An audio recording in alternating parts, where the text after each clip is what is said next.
కార్తీక మాసము తెలుగు సంవత్సరంలో 8వ నెల పౌర్ణమి రోజున కృత్తిక నక్షత్రము అనగా చంద్రుడు కృత్తికా నక్షత్రంతో కలిసిన రోజు కావున ఈ నెల కార్తీకము. హిందువులకు ఈ నెల శివుడు విష్ణువులిద్దరి పూజ కొరకు చాలా పవిత్రమైనది. ఈ కార్తీకమాసము స్నానములకు వివిధ వ్రతములకు శుభప్రదమైనది. స్కంద పురాణంలో ఈ విధంగా పేర్కొనబడినది. న కార్తీకసము మాసో న కృతేన సమం యుగం నా వేదసదృశం శాస్త్రం న తీర్థం గంగయా సమం. అర్థం: కార్తీకమాసానికి సమానమైన మాసమేదీ లేదు, సత్యయుగంతో సమానమైన యుగమేదీ లేదు, వేదములతో సమానమైన శాస్త్రమేదీ లేదు, గంగానది వంటి ఇతర నదేదీ లేదు.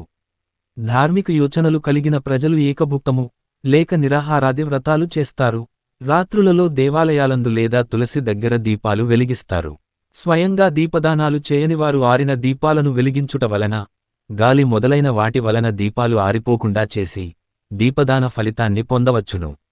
కార్తీక మాసంలో ఉభయపక్షములందు అనేక వ్రతములు ఉన్నాయి. అయ్యప్ప దీక్ష ఈ నెలలో ప్రారంభమై మకర సంక్రాంతి వరకు కొనసాగుతుంది. కార్తీక శుద్ధ పౌర్ణమి లేదా కార్తీక పున్నమి అనగా కార్తీక మాసములో శుక్లపక్షములో పున్నమి తిథి కలిగిన 15వ రోజు.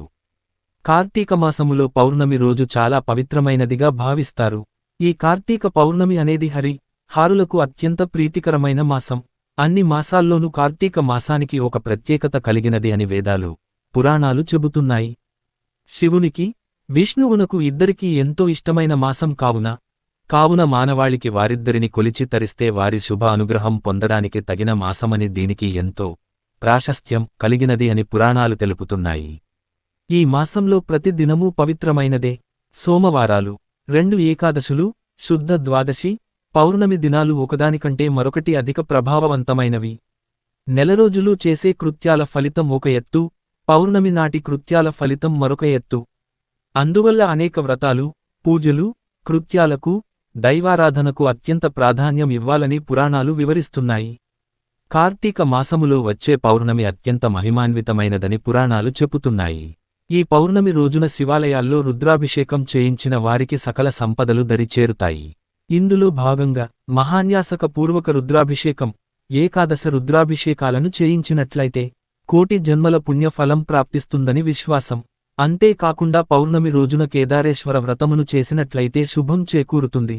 ఈ రోజున సన్నిహితులకు కార్తీక పురాణ పుస్తకాలను శుభాకాంక్షలు, సినిమా తెలుపుతూ అందజేయటం వలన పుణ్యం లభిస్తుంది. మహిళలు తమ సౌభాగ్యం కోసం పసుపు, కుంకుమ, పుష్పము, తాంబూలాలతో పాటు కార్తీక పురాణ పుస్తకాలను దానంగా ఇవ్వడం చాలా మంచిది. ఇంకా దేవాలయాల్లో సహస్రలింగార్చన, మహాలింగార్చనలు చేసిన వారికి సర్వశుభాలు ప్రాప్తిస్తాయని పురాణవచనం. ఏ నది తనకు దగ్గరలో ఉంటే ఆ నదిలో ప్రాతఃకాలమున స్నానము చేయవలయును. ఒకవేళ నదులు అందుబాటులో లేనప్పుడు నూతి దగ్గరగాని, చెరువునందు గాని స్నానము చేయవచ్చును.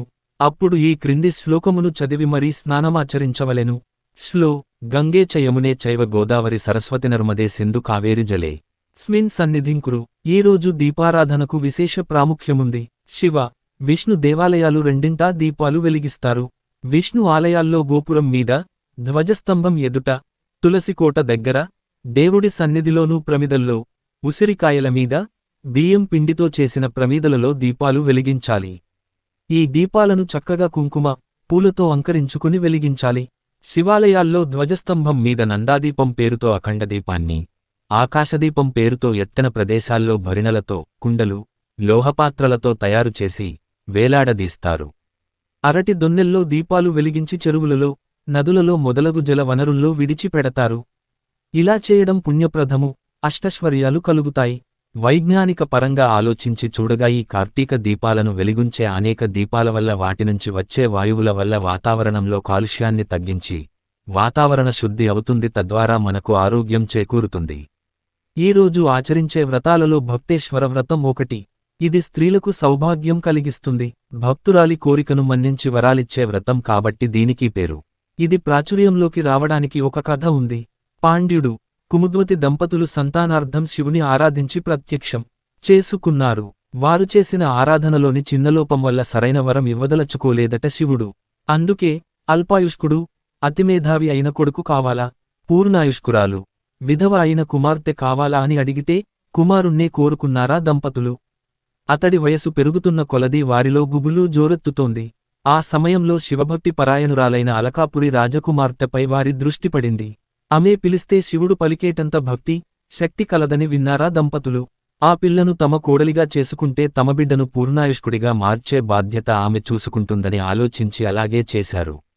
వివాహమైన కొన్నాళ్లకే భర్త కోసం యమభటులు వచ్చేసరికి విషయానికి తెలుసుకుందా సాధ్వి. తక్షణమే తన భక్తి ప్రభావంతో శివుని ప్రార్థించి ప్రత్యక్షం చేసుకుని భర్తను పూర్ణాయుష్కుడిగా మార్చుకునే వరం పొందిందని పురాణ కథనం. ఇక్కడ ఇంకొక కథ కూడా ప్రాచుర్యం పొందింది. ఈ పౌర్ణమికు త్రిపుర పూర్ణిమ అని మరొక పేరు. తారకాసురుడి ముగ్గురు కుమారులు బ్రహ్మను మెప్పించి ఎక్కడికైనా స్వేచ్ఛగా సంచరించగలిగే 3 పురాలను వరంగా పొందారు. ఎవరివల్ల మరణం లేకుండా వరం కోరారు. అది సాధ్యం కాదన్నాడు బ్రహ్మ. అలాగైతే రథం కాని రథం మీద, విల్లు కాని విల్లుతో, నారి కాని నారి సారించి, బాణం కాని బాణం సంధించి 3 నగరాలు ఒకే సరళరేఖలోకి వచ్చాక ఒకే బాణంతో ముగ్గురిని ఏకకాలంలో కొడితేనే మరణం సంభవించేలా వరం కోరారు. ఇవ్వక తప్పలేదు బ్రహ్మకు. ఆ వర బలంతో పట్టణాలతో సహా సంచారం చేస్తూ లోకాలన్నింటా కల్లోలం సృష్టిస్తున్నారు. వివిధ లోకవాసులు బ్రహ్మకు మొరపెట్టుకున్నారు. వరం ఇచ్చింది తానే కాబట్టి ఏమీ చేయలేనన్నాడు. విష్ణువు దగ్గరకెళ్లమని ఉపాయం చెప్పాడు. విష్ణువు కూడా తనకా శక్తిలేదని వారిని వెంటపెట్టుకుని శివుడి దగ్గరకు వెళ్లాడు. దేవతలందరూ సహకరిస్తే తానీ పని చేయగలనన్నాడు శివుడు. ఆ మాటతో భూమి రథం కాని రథంగా మారింది. మేరు పర్వతం విల్లుకాని విల్లుగా, ఆదిశేషువు అల్లెతాడు కాని అల్లెతాడుగా, శ్రీమహావిష్ణువు బాణం కాని బాణంగా మారారు. వీరందరి సమాహార శక్తితో శివుడు త్రిపురాసురులను, 3 పట్టణాల యజమానులైన రాక్షసులను సంహరించాడని, అందువల్ల ఈ పేరు వచ్చిందని పురాణ కథనం. ప్రత్యేకంగా చేయవలసినవి: దైవ దర్శనం, దీపారాధన, దీపదానం, సాలగ్రామ దానం, దీపోత్సవ నిర్వహణ. ఈ రోజు విశేష శుభ ఫలితాలను అనుగ్రహిస్తాయి అని కార్తీక పురాణంలో పేర్కొనబడింది. ఎవరి శక్తి సామర్థ్యాలను బట్టి హరిహారులను సేవించి వారి కారుణ కటాక్షాలు పొందుతారు. వీరిని ఎంత నిష్ఠతో తరిస్తే అంత శుభఫలితాలు ఉంటాయి.